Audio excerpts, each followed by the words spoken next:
If you want to learn how to create a Telegram group invite link on desktop, you're in the right place.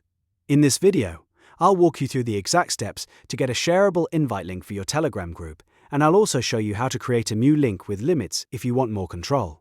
This is super useful if you want to invite people quickly without adding them manually one by one.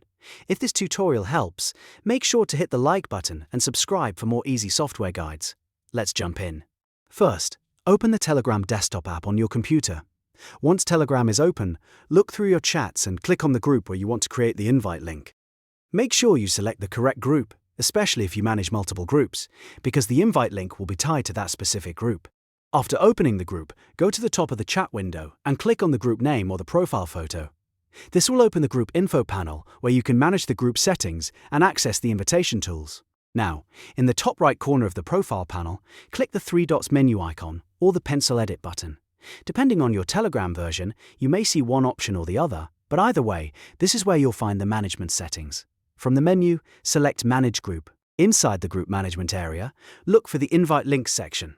This is where Telegram stores the invitation links for the group. If you want to use the default invite link, simply click Copy Link.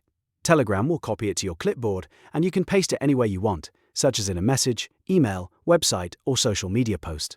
If you want more control over who joins your group, click Create a New Link instead. This is the better option if you want to set specific limits, like an expiration time or a limit on how many people can use the link.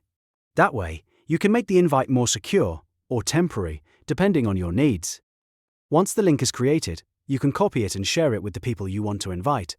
It's always a good idea to double-check the settings before sharing, especially if you set restrictions, so you know the link behaves exactly the way you want. And that's it. You now know how to create a Telegram group invite link using Telegram Desktop. It's a quick process once you know where to look, and it makes group management much easier. If this video helped you out, please like the video and subscribe to the channel for more step-by-step tutorials just like this one. Thanks for watching, and I'll see you in the next video.